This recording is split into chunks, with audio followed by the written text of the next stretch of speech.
Good afternoon, everyone. Thank you so much for being here today for the Edward Said Memorial Lecture.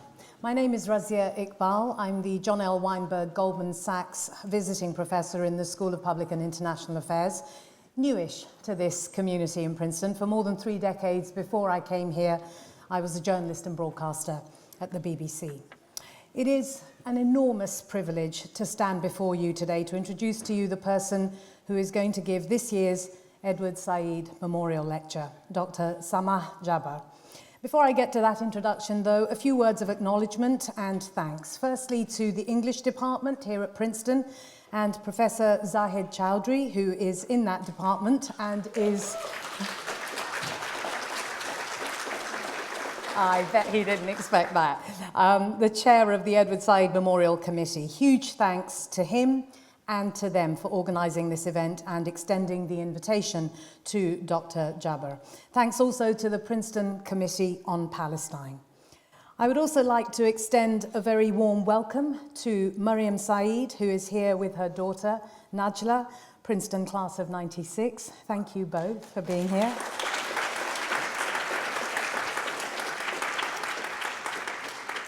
And lastly, although also, of course, centrally, gratitude that Edward Said was in the world in the way that he was. A gigantic public intellectual who was intimately connected to this university. He was in the class of '57 and continued to engage with the work and scholarship of faculty here long after he left. I met and interviewed him once in London when his memoir, Out of Place, was published. No one who has met Edward Said walks away without feeling in awe. There was, of course, the personal charm, the political magnetism, let's not forget the dapper dress sense, and the overarching sense that one was in the presence of a fierce and fiercely important, independent intellect.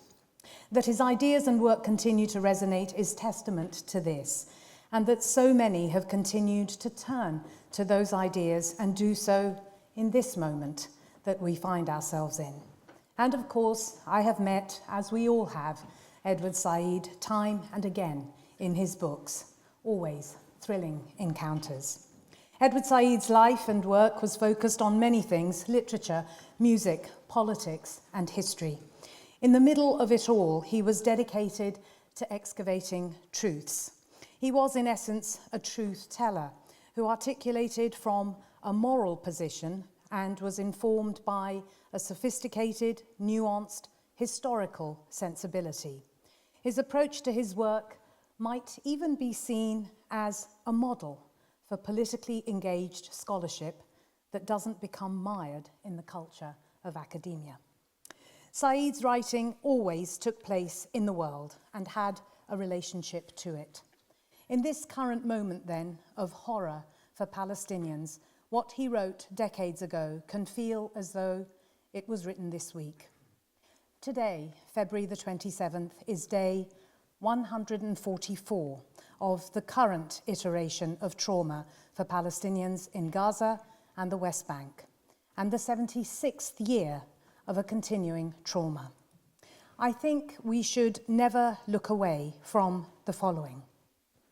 As of 2 p.m. in Gaza today, 1200 hours GMT, since October the 7th, at least 29,878 people, including more than 12,300 children and 8,400 women, have been killed. More than 70,215, including at least 6,663 children, 6,327 women, have been injured, and more than 7,000 are missing. The latest figures from the Palestinian Ministry of Health in the occupied West Bank: at least 407 people, including more than 108 children, have been killed, and more than 4,600 injured. That's the West Bank. And since October the 7th, in Israel, 1,139 people were killed on that day, and at least 8,730 were injured. If we believe, and surely we all must, that every life Every life is a whole world. These numbers are not just numbers. They are devastating for humanity. Who better then to speak to this moment we find ourselves in than Dr. Samah Jabr. Dr. Jabr is a psychiatrist, a Palestinian, and a Jerusalemite. Since 2016, she has been the chair of the mental health unit at the Palestinian Ministry of Health. She practices in the public and private sectors within Palestine in East Jerusalem and the West Bank. She is also Associate Clinical Professor of Psychiatry and Behavioral Science at the George Washington University. She's been inspired by the anti-colonial psychiatrist Frantz Fanon, and her areas of interest include mental health, of course, colonialism, and universal human rights. She graduated from Al-Quds University in 2001 and was a member of the first cohort of the Faculty of Medicine. She went on to gain advanced training in psychiatry in France and the UK. Dr. Jabr is one of 22 psychiatrists practicing in the West Bank and among the first Palestinian women in the profession. Today, Dr. Jabr's lecture is entitled Radiance in Pain and Resilience, the Global Reverberations of Palestinian Historical Trauma. Please put your hands together to give her a warm welcome.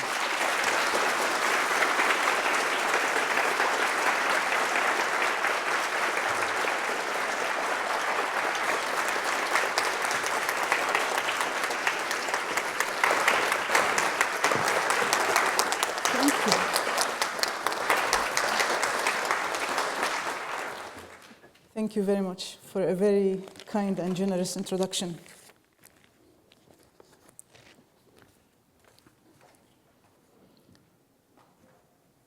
Can I make sure that it is switched off, this one? Okay.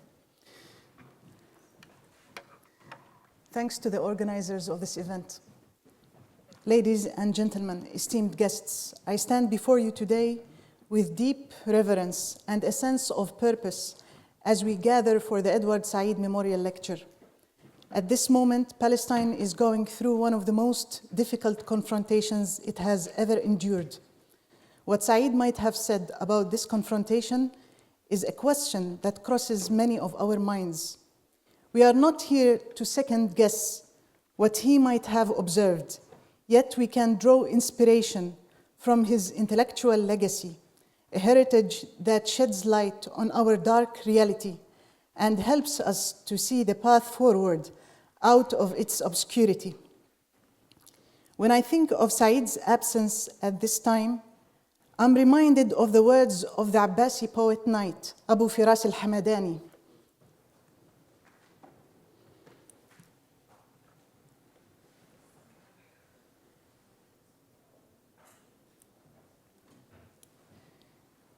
Where he said, سيذكرني قومي إذا جد جدهم وفي الليلة الظلماء يفتقد البدر. He was a prisoner in the Byzantine capital of Constantinople. And he said something to mean, my people will mention me when the matter is serious. In the dark night, the full moon is indispensable. Respected audience, our exploration entitled Radiance in Pain and Resilience, the Global Reverberation of Palestinian Historical Trauma, is an invitation to embark on a journey into the complex web of cultural identity, psychological resilience, and enduring wounds that is manifest in Palestinian history. The Palestinian narrative is one fraught with displacement, dispossession, and cultural distortion interwoven with threads of struggle and resilience. Edward Said himself, a Palestinian exile, exemplified the fusion of intellectual rigor with a passionate commitment to justice. His life and work guide us to confront uncomfortable truths and navigate the profound psychological dimension of our history. His insights have shaped my understanding of the complexities inherent in the Palestinian experience. His vision has encouraged me to question the validity of many of the dominant Western concepts and language in psychiatry, and to assess their applicability to the Palestinian context. Ladies and gentlemen, it was before October the 7th when I accepted the kind invitation to speak before you. But the subsequent military attacks on Gaza serve as brutal reminders of the long ongoing struggle faced by the Palestinian people. The relentless violence of this moment perpetuates a state of chronic distress, amplifying the trauma embedded in the historical narrative. To comprehend the depth of this trauma, we must delve into the psychological repercussions on the individual and the collective psyche, and understand the interplay between historical wounds and the Palestinian quest for well-being and freedom.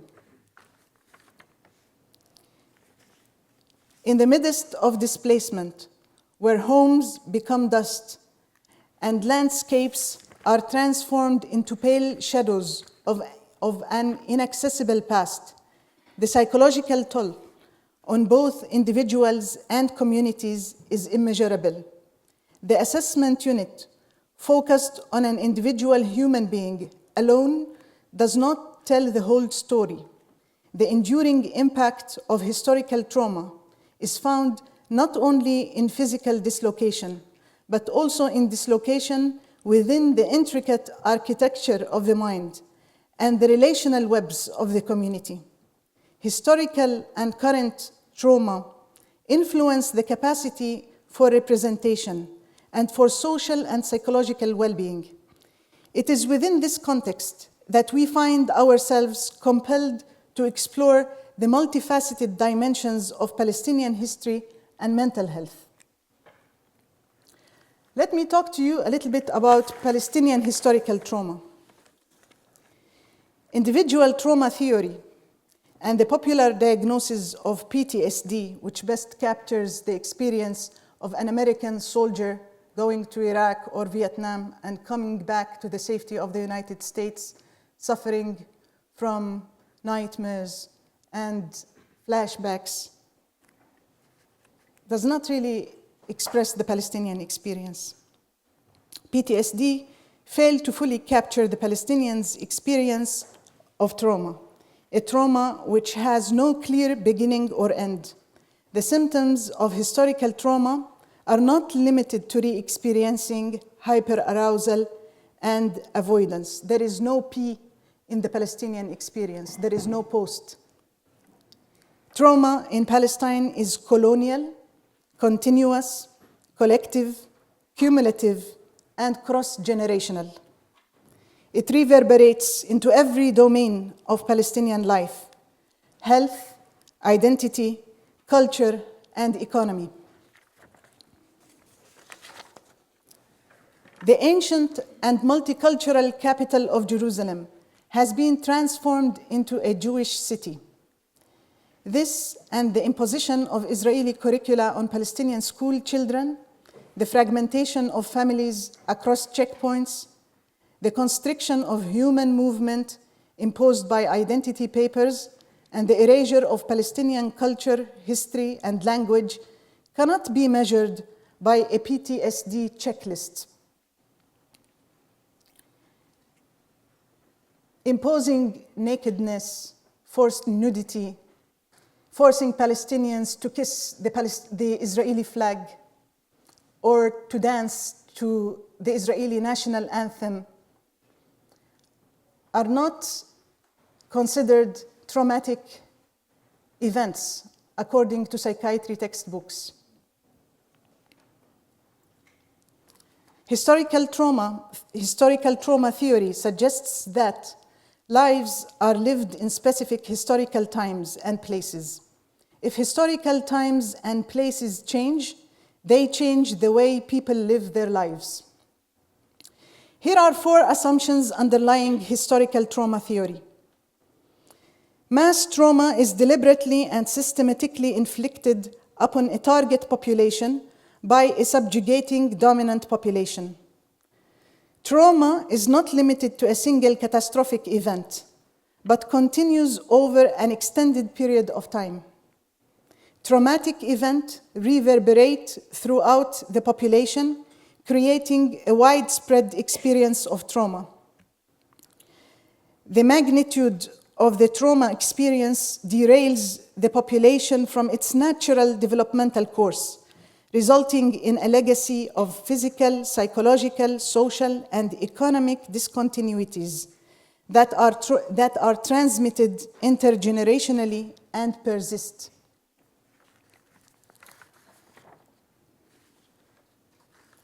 Colleagues, in Palestine, the political is very personal and very psychological. Talks and reservations about neutrality and impartiality in mental health do not apply to the Palestinian situation and to any nation that is damaged by political decision and political reality. As I wrote these words, I heard in my mind the cries of a 15-year-old Palestinian girl, Layan Hamadi, who was fatally shot in her family automobile while calling the Palestinian Red Crescent Society team for help. Layan had been trapped within the vehicle after an ambush, along with the bodies of members of her family. We could hear the shooting, and we could hear the cries, which grew louder and then disappeared. Layan's 6-year-old sister Hind, also trapped in the car, had survived for several hours as the Red Crescent team attempted to rescue her. But 12 days later, Hind and the rescue team were found dead. As I wrote this story, I received a news report from the north of Gaza Strip, where the bodies of 30 Gazans were discovered handcuffed behind their back, blindfolded, and executed. Their corpses were then covered with trash and rubble. We can imagine the psychological impact of these events on those who loved these people, on their family members, on their classmates, on their friends, on their neighbors. We can imagine the circles of grief and trauma. In Palestine, such events are capable of traumatizing anyone who has heard of them. They awaken vivid memories of an endless number of similar accounts stretching across the past century, from Deir Yassin to Tantura, to Kufr Qasim, to Jenin. Everywhere and every time, the Israeli occupation massacred Palestinians on their land. Colleagues, the occupation, as part of its necropolitics, has deliberately targeted the health system, the major lifeline of Palestinians. It has thus created in Gaza deadly conditions which are now self-sustaining, even if a ceasefire were to be enforced immediately. Death will continue.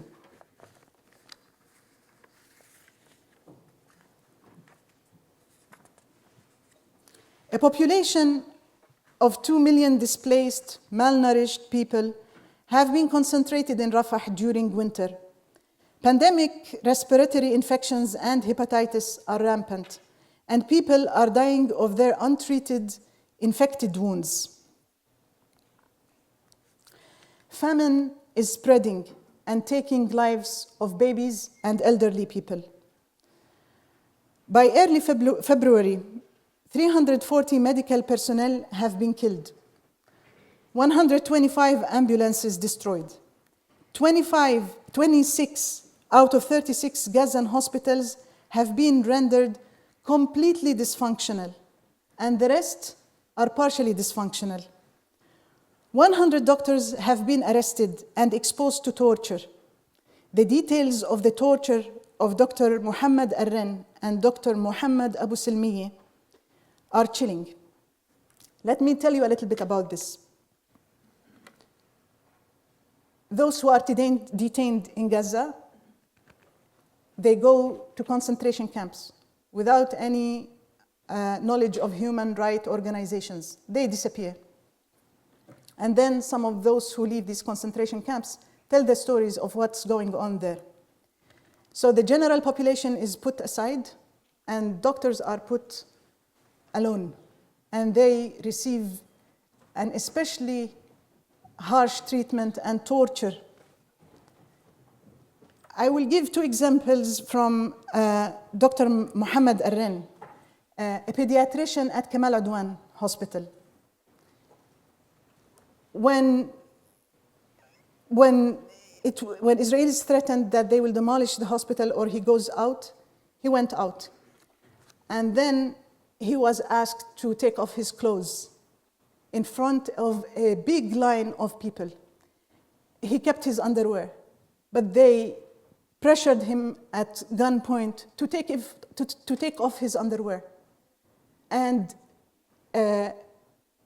move it in a way to make sure that there is nothing in it. And he was forced to walk in front of everybody until he reached the soldiers, where he was beaten badly.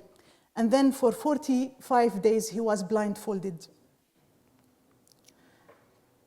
Now he tells the stories of Dr. Mohammed Abu Salmieh, the director of Ashifa Hospital. His arms and legs were fractured when he was beaten. When other prisoners try to help him eat, Israeli soldiers beat them and prevent them from doing so. They tell him, let him eat like a dog. He is pressured to make a videotape. Torture of arrested doctors is used to extract false testimonies before cameras. Such statements are then utilized to support the Israeli claim that Palestinian resistance has used hospitals as bunkers. Torture is used to destroy these physicians psychologically. Physicians have demonstrated post-traumatic growth. They continue to work in very dire situation. And the attempt of torturing them is to break these examples, these role models of Palestinians, and to intimidate their colleagues into abandoning their commitment to serve their people. Chilling also is the official international media and political and diplomatic silence about this unprecedented attack on Gaza and the health system in particular. Let me talk to you about denial, respected audience. We cannot treat something if we don't acknowledge its existence.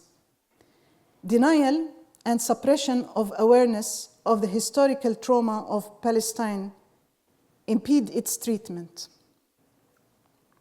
In the documentary film 1948, Creation and Catastrophe, the Israeli historian Ilan Pappé explains the fate of Arab villages. In 1947, there were 500 to 700 of these villages in the land that eventually became Israel.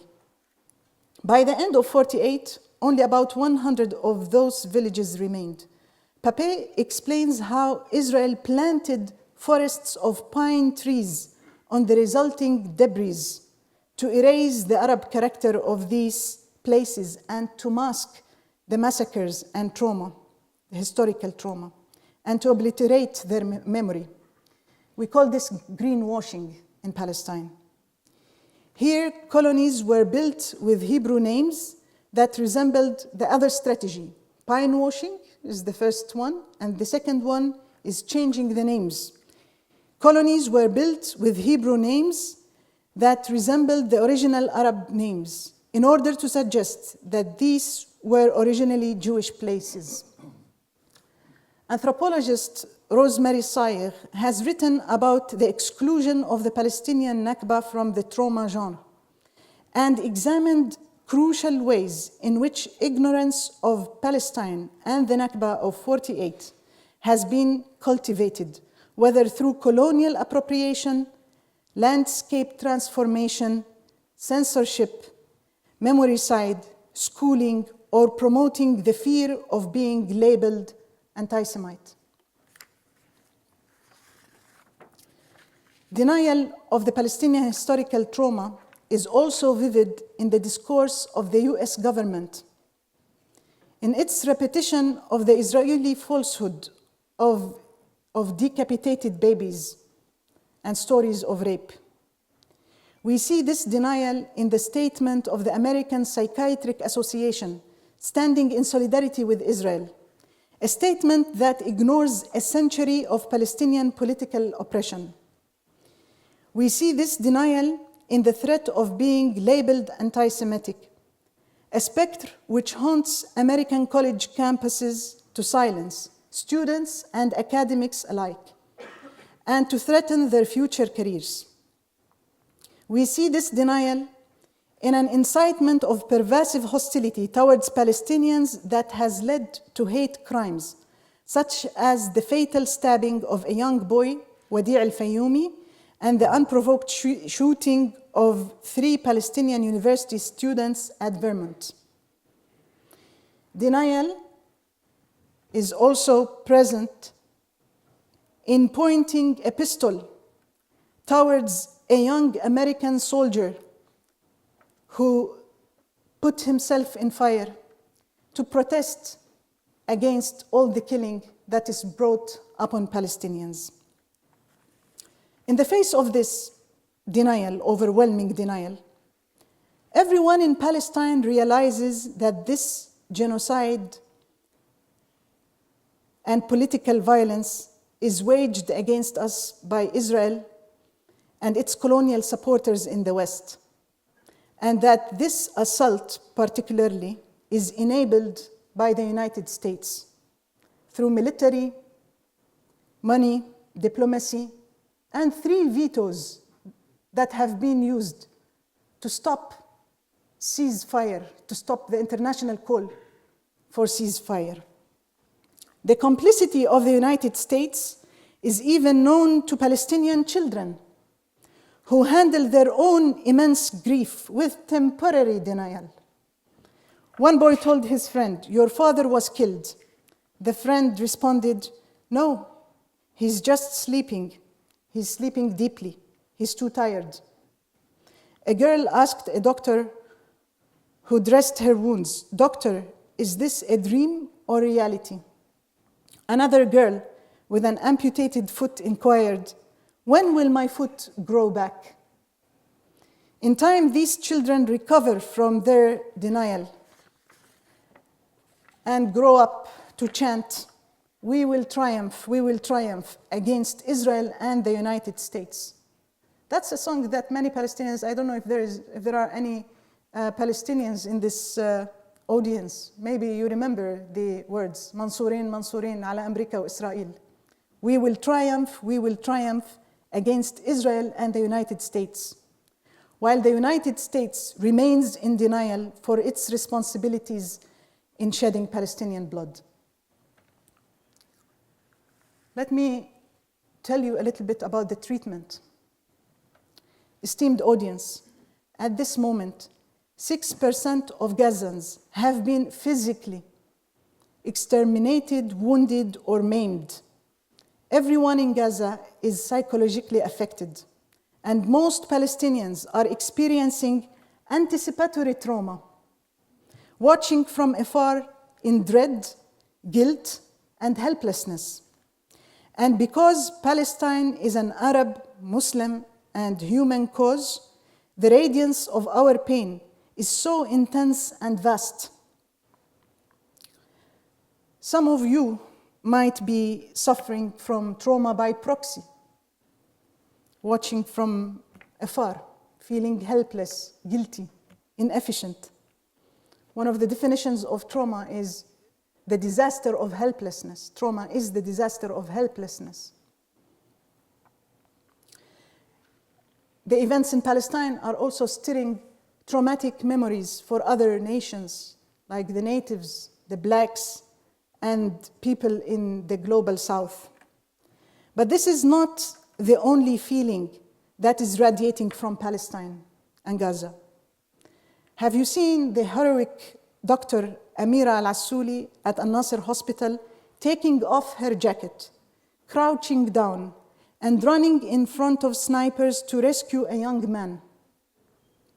Did you watch the teenage boy, Ishaq Newton of Gaza, creating an electrical system to light up the tents of displaced people. Did you see the Al Jazeera correspondent, Wael al-Dahduh, overcoming his personal grief over the death of his family members to continue his professional responsibility, exposing the obliterated truth of what's going on in Gaza? The images of resilience and post-traumatic growth emerging from the rubble of Gaza are endless. People's virtues unfold as a force that enables individuals and communities to withstand the weight of this historical trauma. It is in cultural expression, like Sumud and Ribat, and in communal bonds, like Takaful and Tarahum, and international solidarity, that we witness the strong spirit of a people determined to express their love, to maintain pro-social action, and to reclaim their identity and agency. These are manifestations of the Palestinian notion of Sumud. From the poetry that echoes through refugee camps to the preservation of traditional arts and crafts, Palestinian culture becomes a testament to fortitude found in the face of adversity. International solidarity, too, plays a pivotal role in the landscape of resilience. The global reverberation of Palestinian historical trauma transcends geographical boundaries, compelling individuals and communities worldwide to stand in solidarity with the Palestinian cause. It is through this interconnectedness that the radiance of resilience gains momentum, fostering shared commitment to justice and human dignity. The recent appearance of Israel before the International Court of Justice at The Hague is a crucial step towards justice and healing for the historical trauma endured by the Palestinian people. Israel's impunity and the lack of accountability have contributed to the isolation of Palestinians and has weakened their belief in global fairness. South Africa's action at the ICJ, regardless of the outcome, have been perceived as a corrective measure, symbolically challenging ethnic tyranny and Western complicity in oppression. The solidarity shown by Africa, a region with its own history of trauma and human rights violation, with the cause of Palestine, instills hope in a shared humanity. Recent global reactions, such as Namibia's highlighting German colonial crimes and its current hypocrisy in supporting Israel's attacks on Gaza, underscores the significance of the ICJ trial. This kind of solidarity is seen as an inspiration for a global movement against colonial powers and racial discrimination. Palestinians and their supporters are urged to seize this historic moment, working through a multitude of channels to affirm rights, document suffering, and confront oppressors. Genuine peace is rooted in justice, and the current moment is viewed as an opportunity to activate a strong international movement, popular and political, spearheaded by the courage displayed at the International Court of Justice. In conclusion, today's gathering is an invitation to engage in a nuanced understanding of the complexities surrounding historical trauma, to foster empathy, and to cultivate a space for healing and solidarity. Edward Said's vision of intellectual responsibility serves as a guiding framework, challenging us to not only bear witness to the pain of others, but to actively engage in the reconstruction of a more just world. It guides us to question dominant narratives, confront systemic injustices, and advocate for rights of the oppressed. In the face of historical trauma, intellectual responsibility becomes a beacon of hope, a call to action that transcends the confines of academia and permeates the realms of social and political change. May the echoes of our collective reflections resonate beyond this lecture hall, contributing to the ongoing legacy of Edward Said's intellectual courage and compassion. Let us illuminate the path towards a future where historical trauma is not a shackle, but a catalyst for positive change. A future where the radiance of resilience prevails over the shadows of the past and its pain. Thank you very much for listening.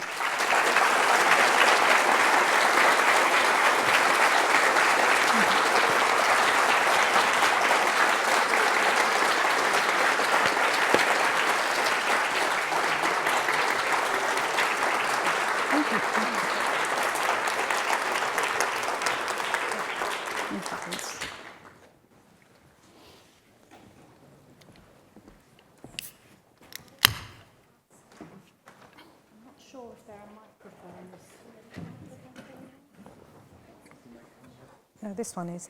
I'm just wondering. Okay, so we have time for questions. I can see some people rushing off.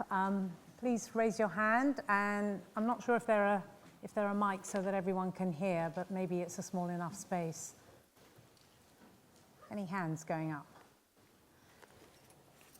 Do you want to stand up? Oh, yes. Thank you. Tell us who you are. Yeah, Molly Green, I'm in the Department of History. I'm wondering if you could share with us what it is like for you personally working as a psychiatrist and psychotherapist in Jerusalem. So the question was just to share with the audience what it's like for you to work as a psychiatrist and a psychotherapist. I am from Jerusalem, and I work as a leading psychiatrist in the West Bank mainly. I'm responsible for mental health services in the West Bank. My main job at the Palestinian Ministry of Health, well, first I want to say that usually people from Jerusalem work within the Israeli system. And I made a less chosen option of working for the Palestinian Ministry of Health. And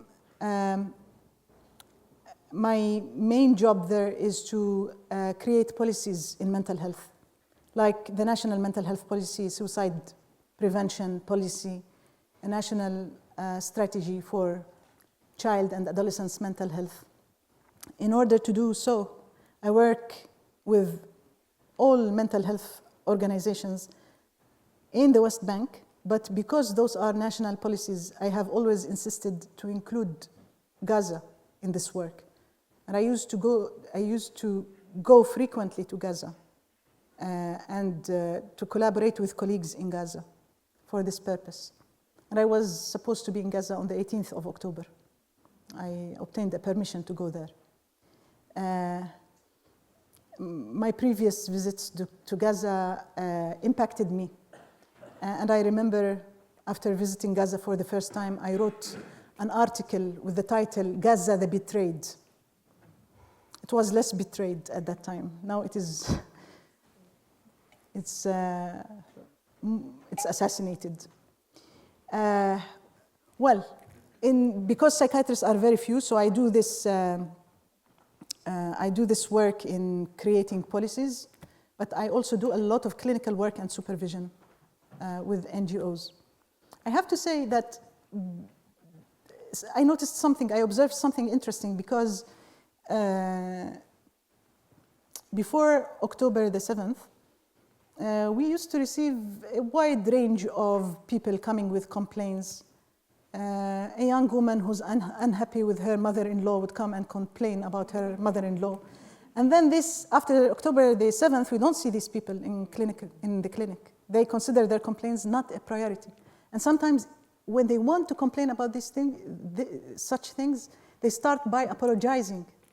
So I think the events that we are living now make many issues trivial in the consideration of people.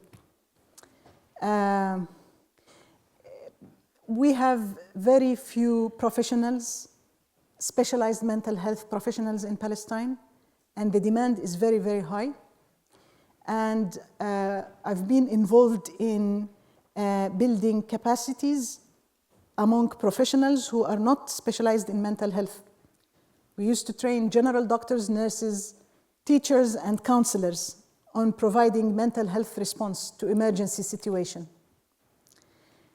I want to say a couple of specific things about Gaza. My colleague, Dr. Elizabeth Berger, and myself, we wrote to the Lancet recently a letter explaining that what we have prepared as an emergency response in Palestine will not work in Gaza. Our staff are trained to provide psychological first aid, but there is no safe place. And now I would say no place, not even an unsafe place, no place. In Rafah, the situation is very, it's unbelievable. With the deficiency in basic needs, with no basic needs like food, water, medication, we cannot address the psychological needs. My colleagues in Gaza describe the efforts of some NGOs providing activities for children, but the children are hungry and they will not be attentive to the activities. We had files for 40,000 psychiatric patients, the most vulnerable in the Gaza population. They used to go to the psychiatric hospital and to 6 community mental health clinics. From the first month, the hospital was demolished and 5 of the 6 clinics were demolished. There is 1 clinic now functioning in Rafah, but with no medication. And one of my colleagues wrote to me saying that an engineer, the brother of one of the patients, who is usually a polite and decent man, came to threaten us with a white weapon today, because if we could not get clozapine, a medication for his sister, he would harm us, because the sister who was in the hospital and was released with no medication is now threatening to kill his son, the brother's son. So the situation is very, very complicated.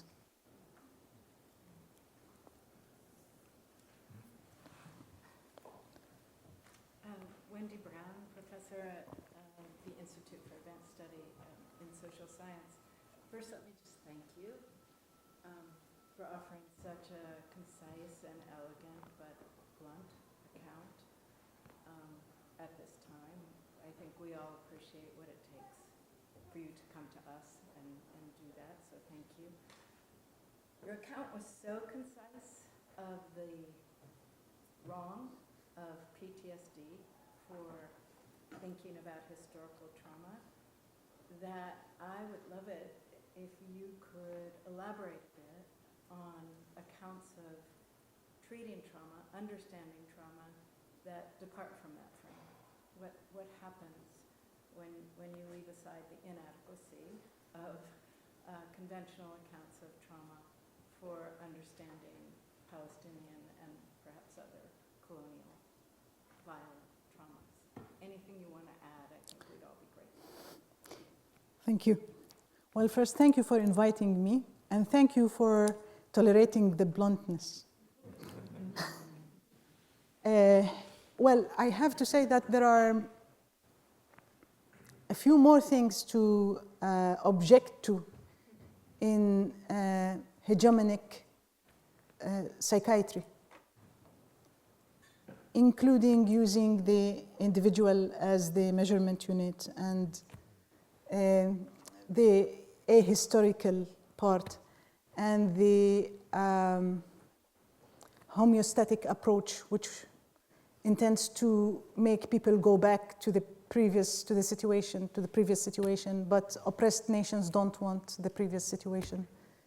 There is also an epistemological question.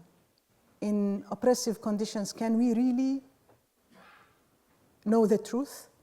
Or do people hide their truth in apprehension of retaliation and oppression? So there are many things to object to.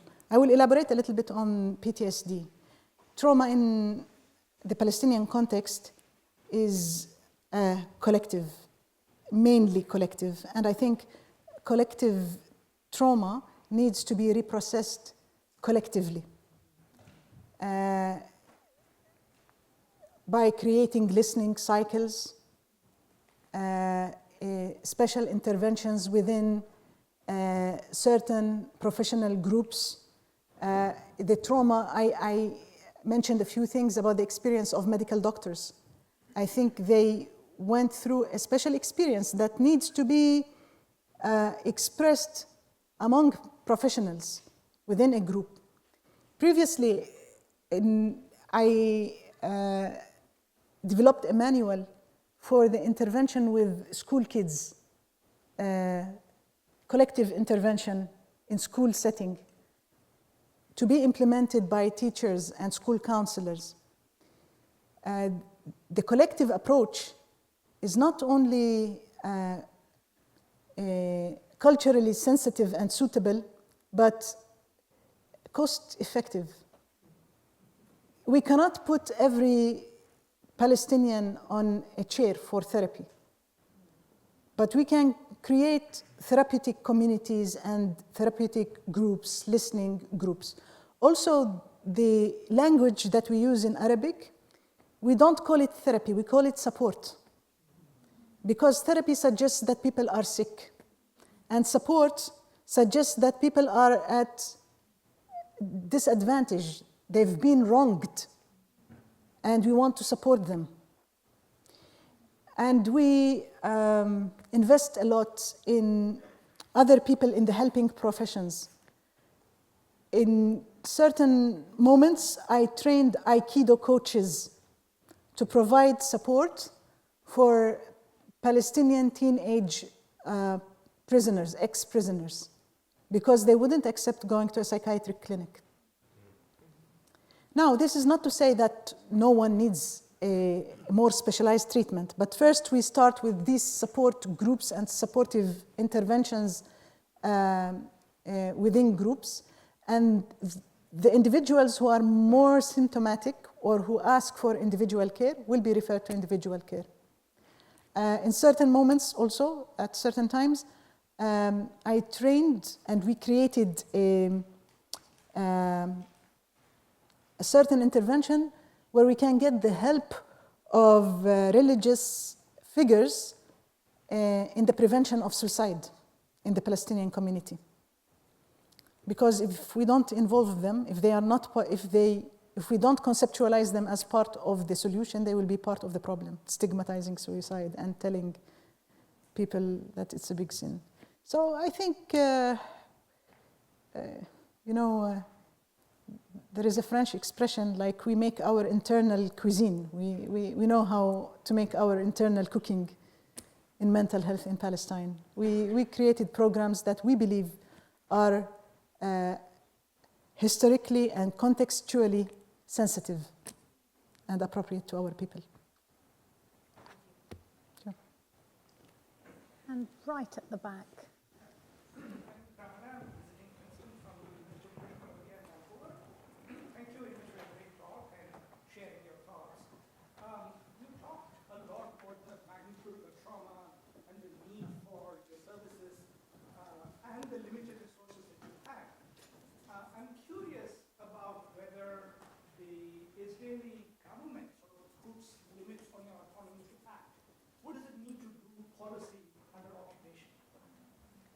I don't know if everyone heard that question. Does the Israeli government limit the way in which you can act? In so many ways. In so many ways. Yeah. They keep creating and fabricating trauma and affected people. And we keep trying to provide palliative care for the affected without addressing the real pathology creating machine, the occupation. We cannot do much. All what we are doing is palliative. To give you a very brief answer, but yeah, in so many ways. There was a hand behind that, the gentleman who just asked a question. Yeah, you, sir. Doctor, thank you for your talk. Very illuminating indeed. I have a psychiatry question from you. Earlier in your talk, you mentioned who's from Palestine in this audience. I'm not sure how many, but I'm sure there are many Palestinian students I've met on this campus out and about. And immediately after this war broke out, it was clear that a lot of them, I would say nearly all of them, have lost a loved one, a close relative, cousin, some entire family. And they were clearly overcome emotionally. Some of them I saw crying openly in the hallways, even outside. What do you suggest? What do you recommend for folks who are thousands of miles away from home and have this trauma happen to them, and how to cope with it, basically? Appreciate it. A very general prescription, if you want. Well, I think it is important to do something about it, because my understanding of trauma is to be cornered into helplessness. When you feel you cannot do anything, that is trauma. So to try to do anything will liberate people from the feeling of helplessness. Now, I cannot tell people what to do. Each person, according to their capacity, to their expertise, and they need to take into consideration the margins of safety, which are different from one place to another. For one person, they are different also for different people. People can be helpful through their professions. I will tell you what I do. If I may, I prepared the PowerPoint presentation, and it was complicated for me to show you the presentation, so let me show you a few things here. No, I want a certain slide. Sorry, we'll come back to the rest of the slides because they are interesting. Now you are familiar with this face, yeah? But let me take you to, this is the one. So, I'm a mental health professional, and I encounter many mental health professionals who ask me what to do, and I suggest to them to create a mental health network, a group of people who are interested in supporting Palestine through mental health.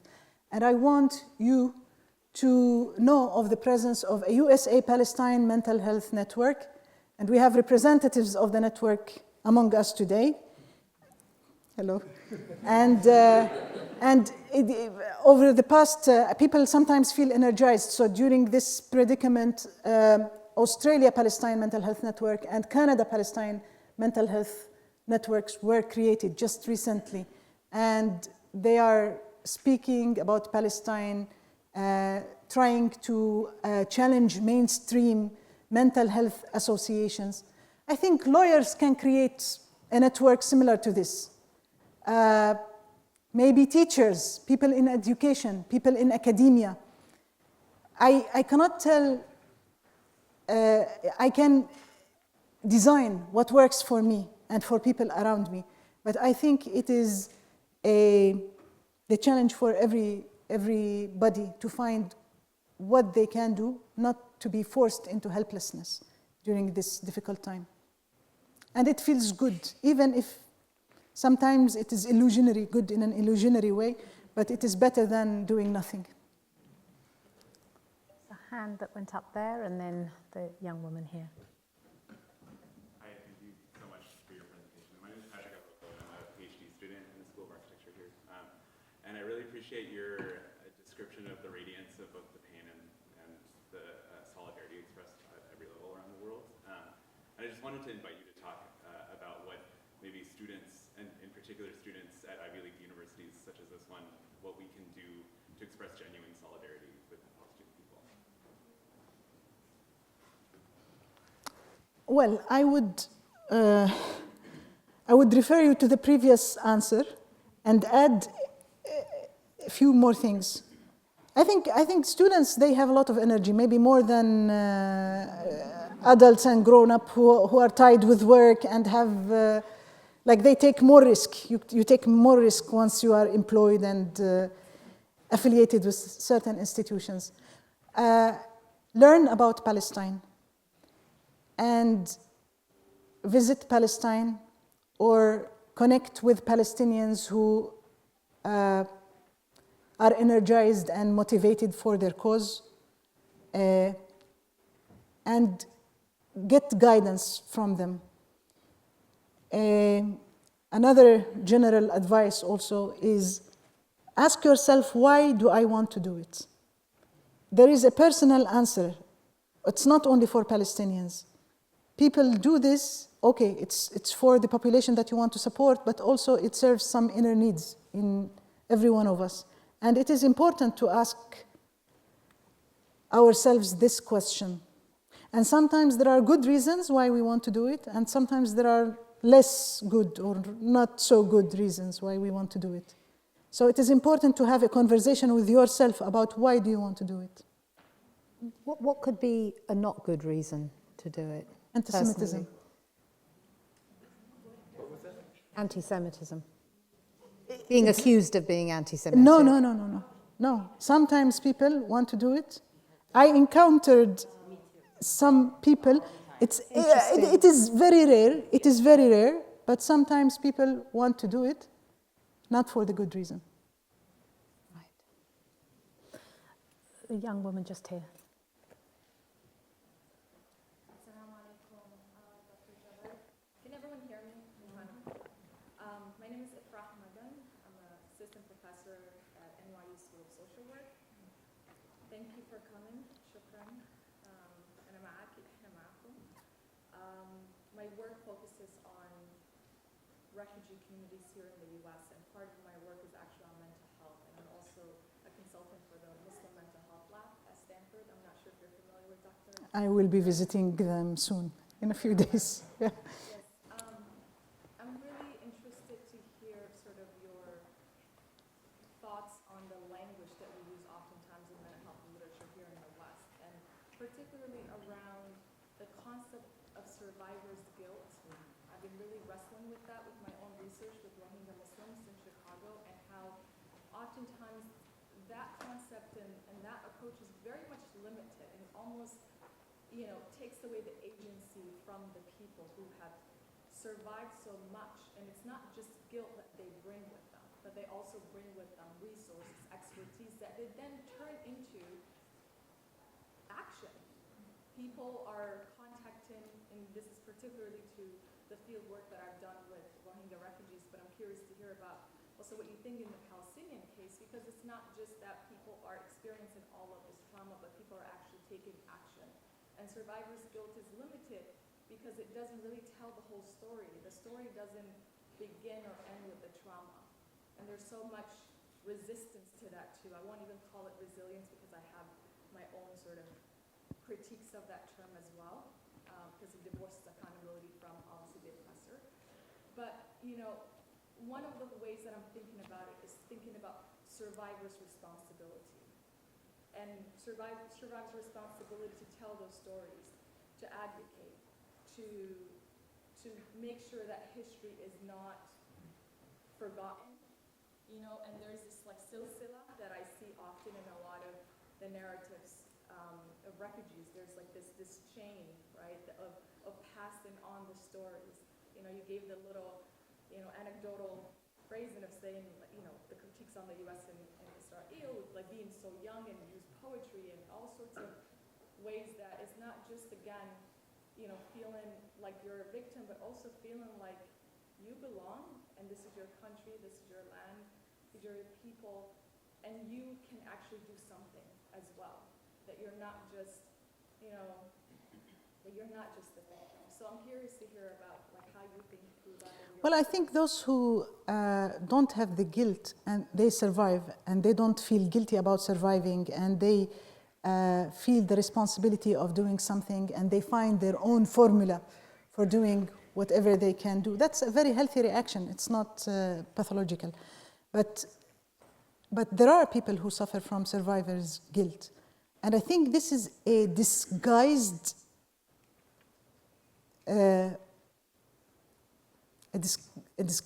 symptom. Those who have survivor's guilt are people who refuse to feel helpless. So they have the illusion that they could have done something when things were overwhelming and they could not have done something. So there is an illusion and an assumption that they could have done something. And they feel guilty because the guilt is founded upon this wrong assumption that they could have done something.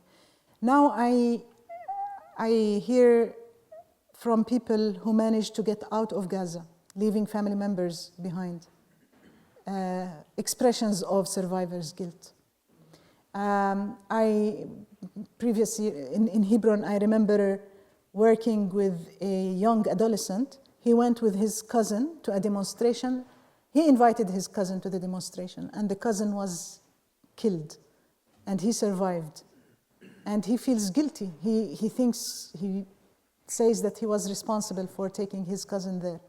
So it can be, we observe it. We see it in clinical work. And it is tough to work with. And I think when they can get out of this state of, when they can acknowledge the helplessness and they can be helped to find things that are suitable for them to do, to take action, they can be liberated from this feeling of guilt.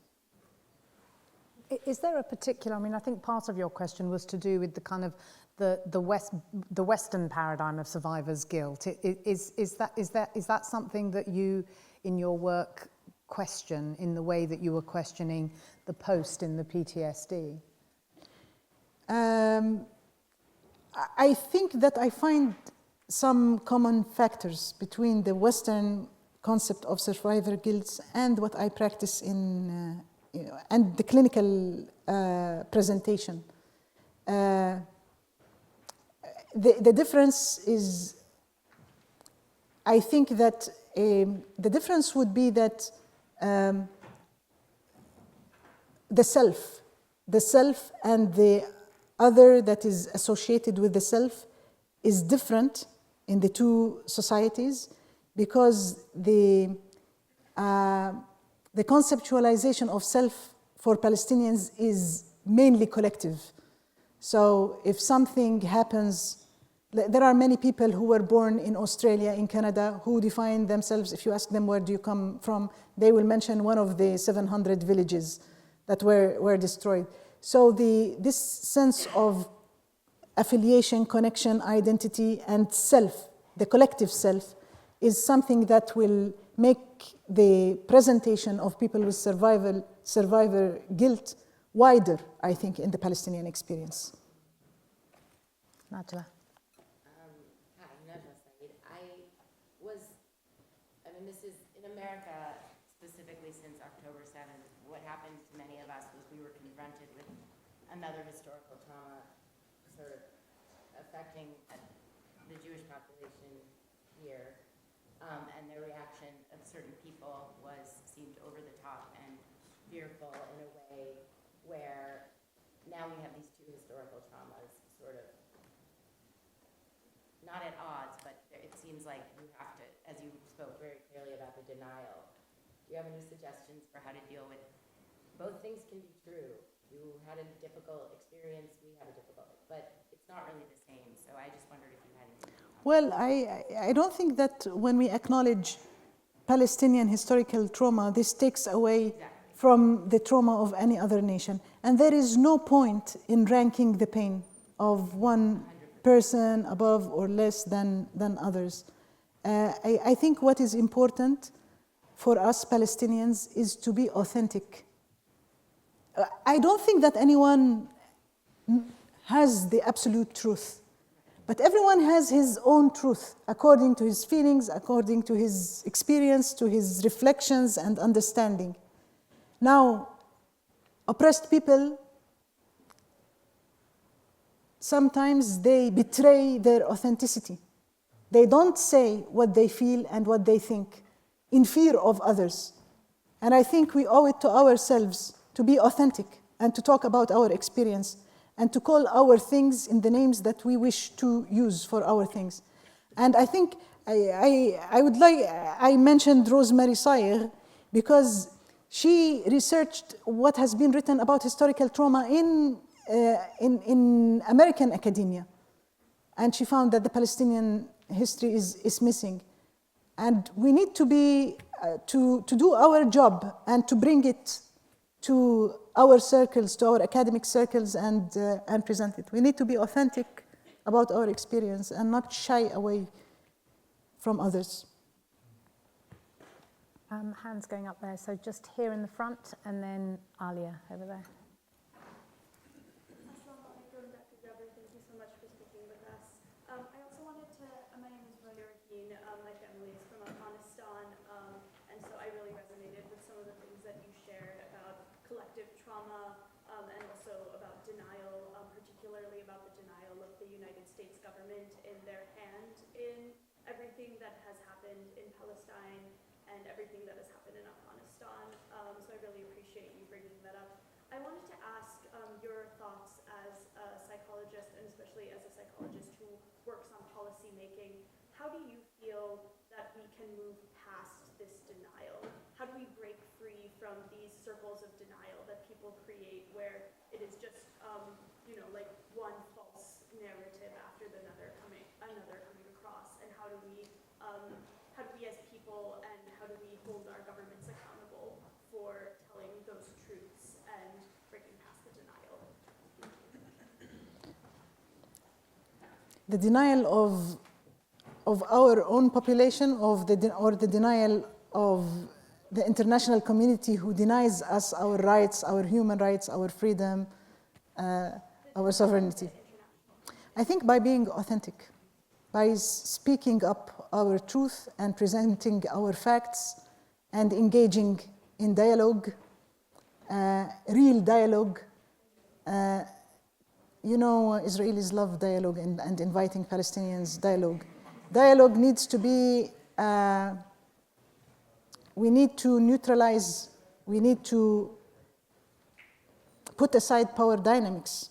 When power dynamics are not suitable, that will not be a dialogue. The presence of an oppressed and an oppressor will be a monologue for the oppressor in the presence of the oppressed. So I think the oppressed need to engage in a serious dialogue among themselves and work out their differences and their different needs, and then be authentic when they talk to others. And then there will be a big question about how to talk sense to power when the threat is very high. And by the way, I worked in your country. I went to Afghanistan and trained medical doctors on the MH gap, on how to integrate mental health in primary health care. I think it was August 2022. Alia, and then the... Hi, I'm Alia in the Comparative Literature Department.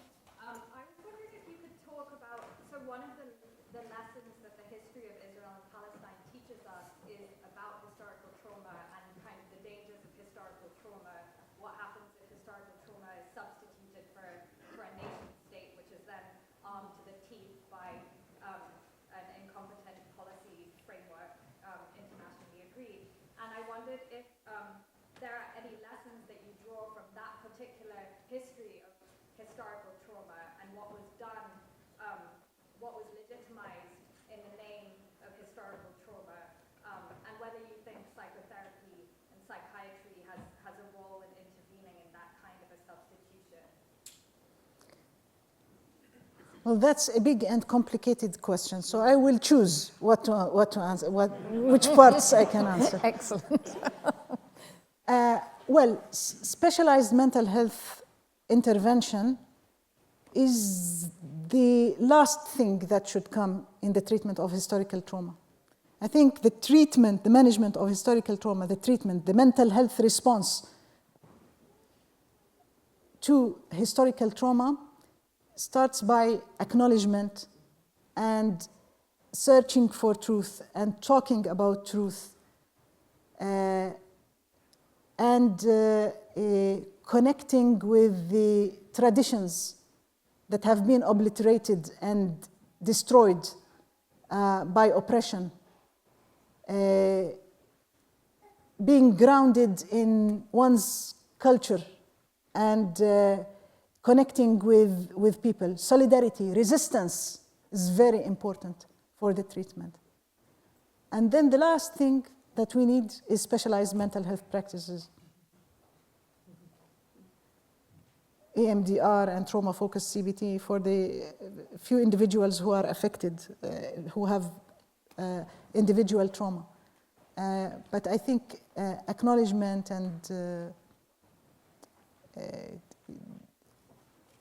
ending the denial is a key point in this treatment.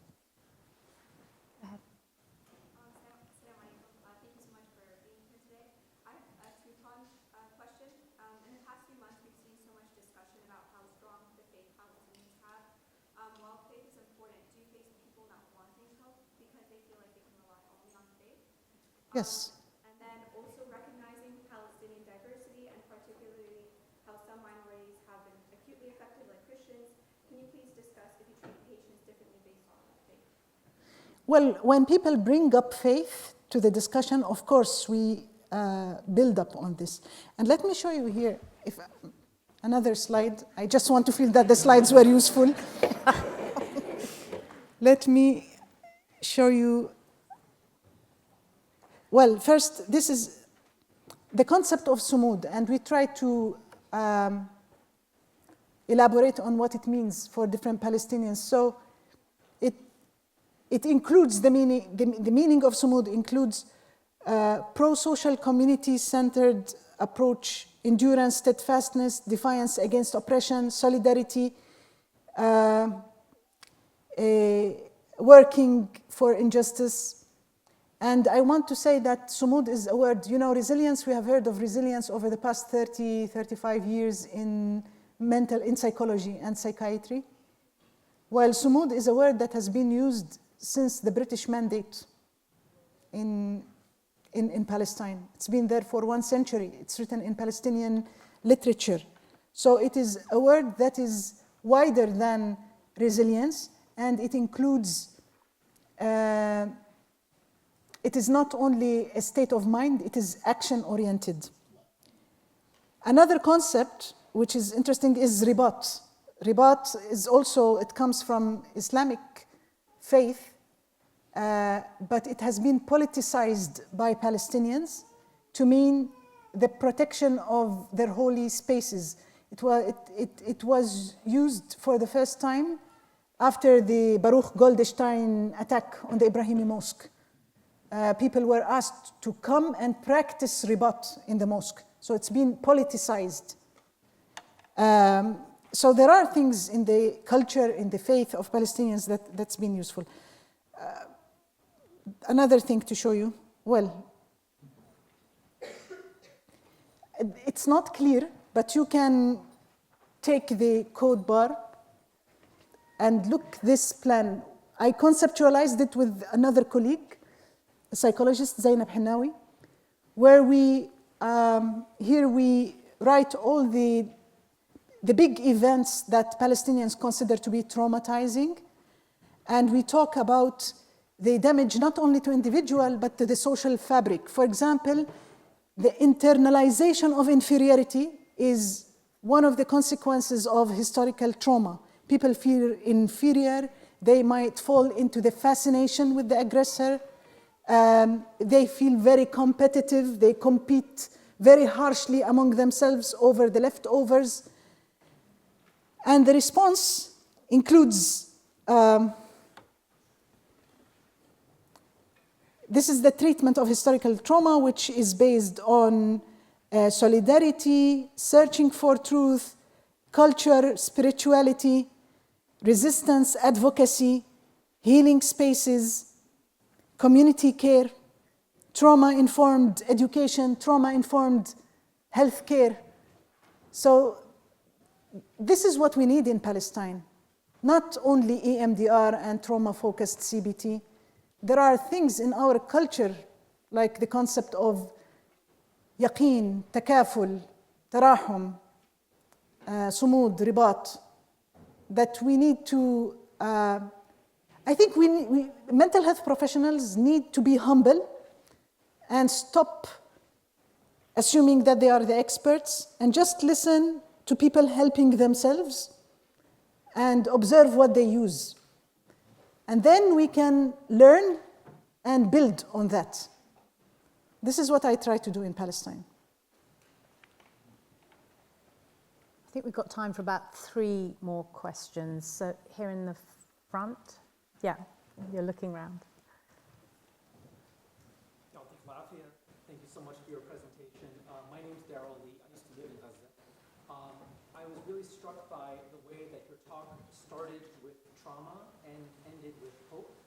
And it called to mind for me a reaction that I've seen a lot among people in Palestine, which is a sort of like, I don't know the right word for it, but sometimes it's like pess optimism, like Amir Habibi, or like dark humor, cynicism. And you know, when you mentioned the ICJ case, I'm a big supporter of the case, but I couldn't help but noticing that there were many people in Gaza whose reaction was one of a kind of cynicism of like, well, we didn't expect anything, right? Like disappointment that they didn't order the ceasefire, but also this sort of like protecting oneself through a lowering of expectations. And sometimes this reaction to me, like especially with the dark humor, has felt like a form of coping and like something that was affirming. And sometimes it feels a little bit like it is on the pathway to despair or incapacitation. So I'm just really curious, like how you sort of understand and situate these kinds of reactions. Well, first, I think that those who are in the boiling water are not like others who are outside and looking about what's happening. And I think that our ability to reflect is different, and they might be right about their experience, and they might change their mind over time. As a mental health professional who understands the importance of acknowledging trauma, who's aware of the denial of the historical aspects of the Palestinian trauma, I think that the ICJ puts this forward and gives us an opportunity.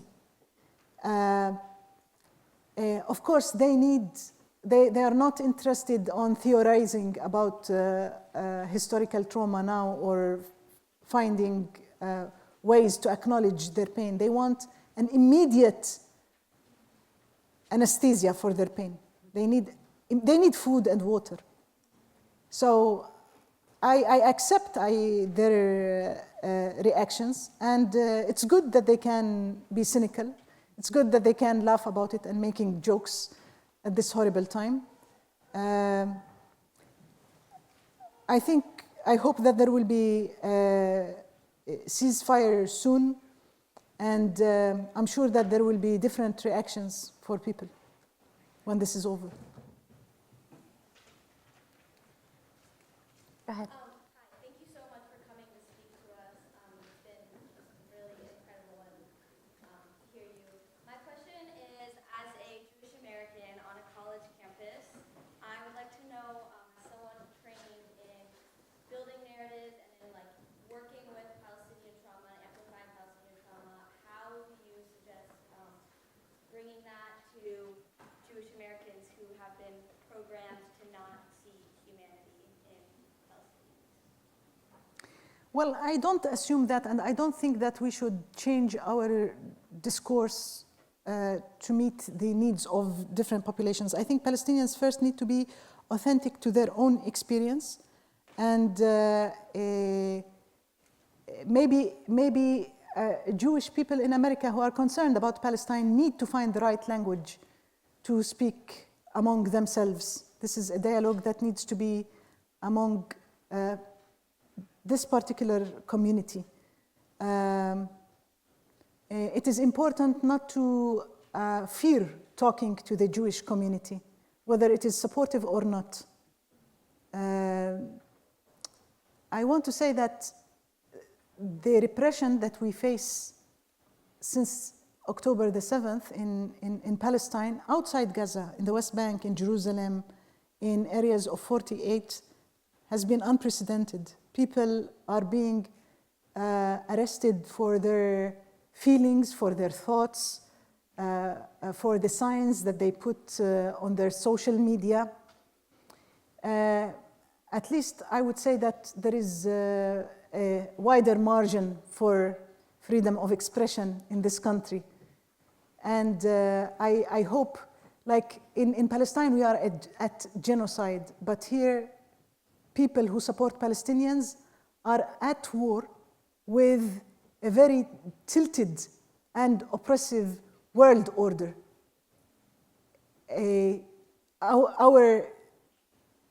Our capacity to do things is much less than your capacity to do things here. And I know that there are many individuals in this public, in campuses in the United States, who are becoming more and more interested in learning about Palestine. Now, it is important to balance between this knowledge and action. And really, you need to be familiar with the situation here, with the culture, with the context. I'm not the right one to ask about this. Really.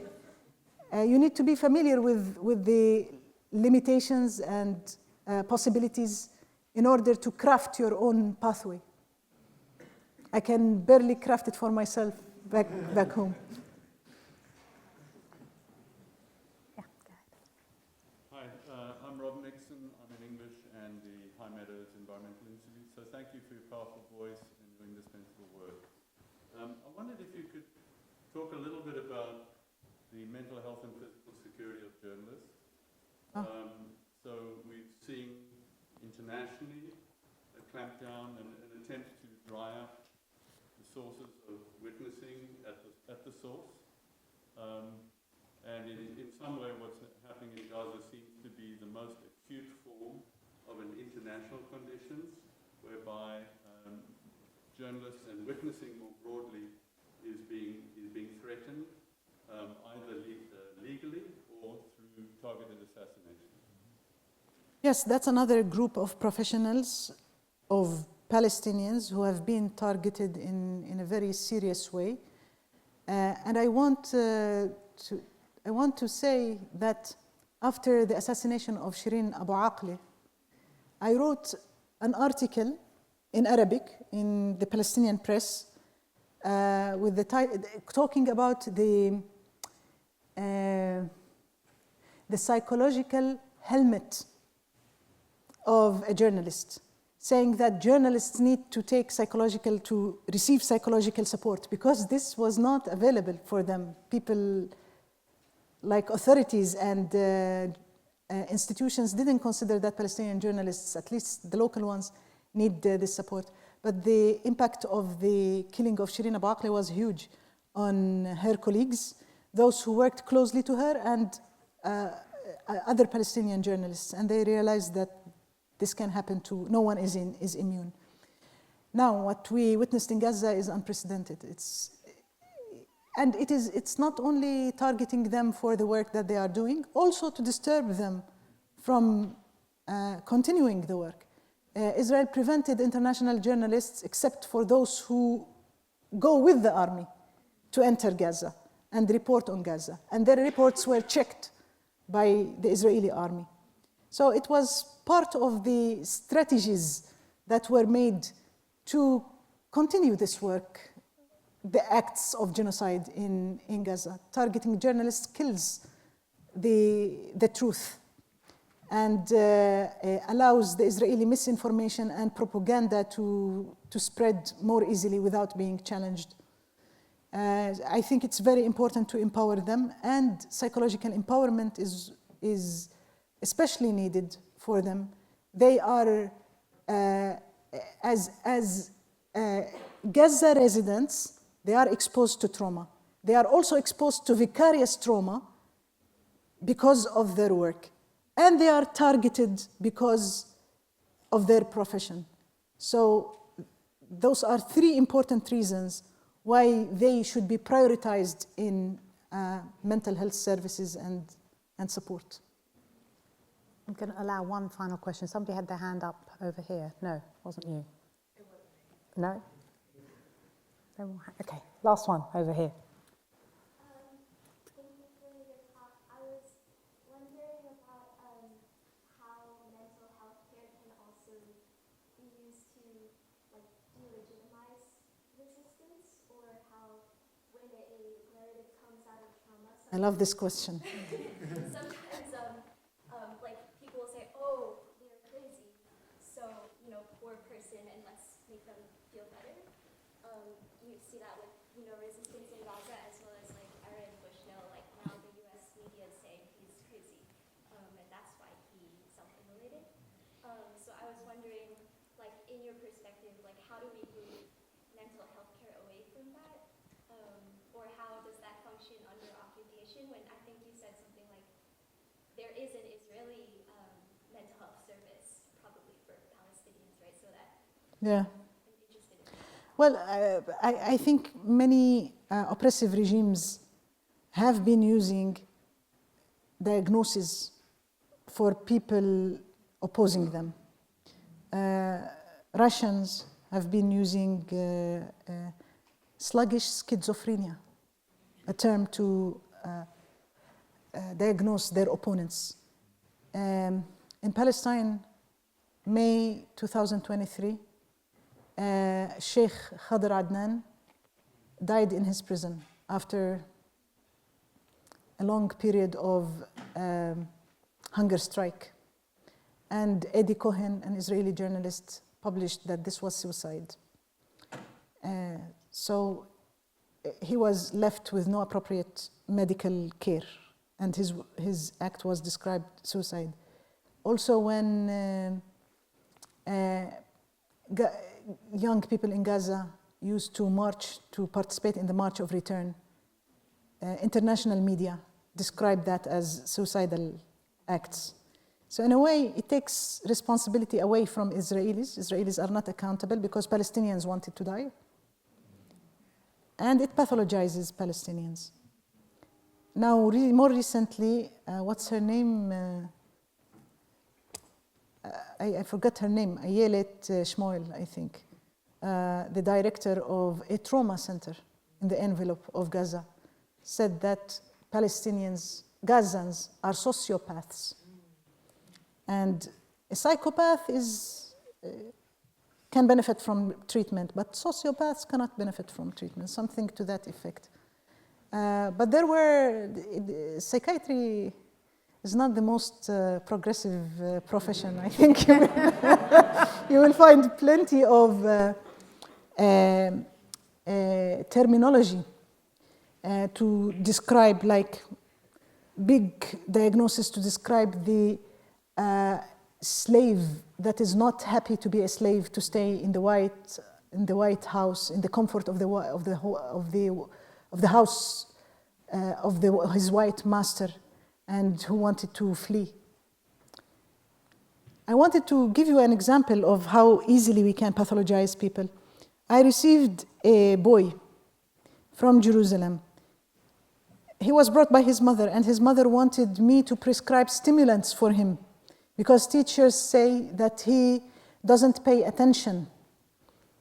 And I asked about his previous development and grades and he was good.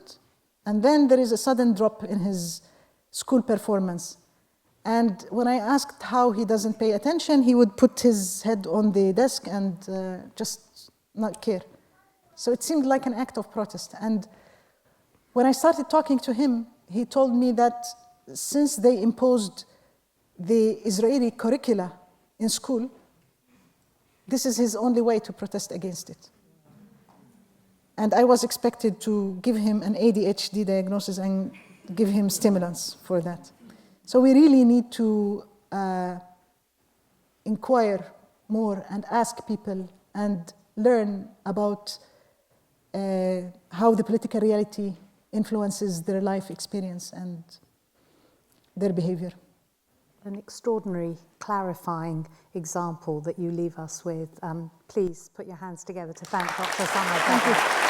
Thank you, thank you, thank you. Thank you.